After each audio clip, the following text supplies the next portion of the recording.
ইরানের টানা ক্ষেপণাস্ত্র হামলায় চাপে পড়েছে ইসরায়েল। পরিস্থিতি এতটাই জটিল যে এখন আর সব ক্ষেপণাস্ত্র প্রতিহত করছে না দেশটি, বরং বেছে বেছে আঘাত ঠেকানোর কৌশল নিয়েছে।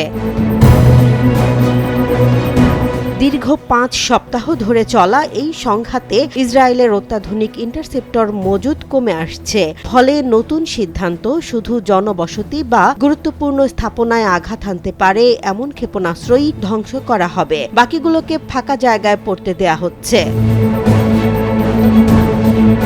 এই কৌশলের মধ্যেই ফাঁক দেখা গেছে। দক্ষিণাঞ্চলের আর্দ ও ডিমোনা শহরে সাম্প্রতিক হামলায় অন্তত ৩৬ জন আহত হয়েছেন, যাদের মধ্যে বেশ কয়েকজনের অবস্থা আশঙ্কাজনক। উদ্বেগ আরও বেড়েছে কারণ এসব এলাকা গুরুত্বপূর্ণ সামরিক ও পারমাণবিক স্থাপনার কাছাকাছি।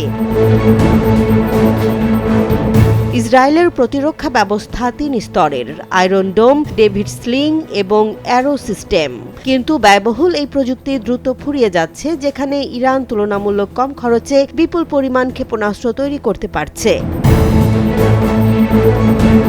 বিশ্লেষকদের মতে এটি এখন একটি ক্ষয়িষ্ণু যুদ্ধ, যেখানে প্রযুক্তিগতভাবে এগিয়ে থেকেও সরঞ্জাম সংকটে পড়ছে ইসরায়েল, আর সংখ্যার দিক থেকে এগিয়ে ইরান চাপ বাড়িয়েই যাচ্ছে।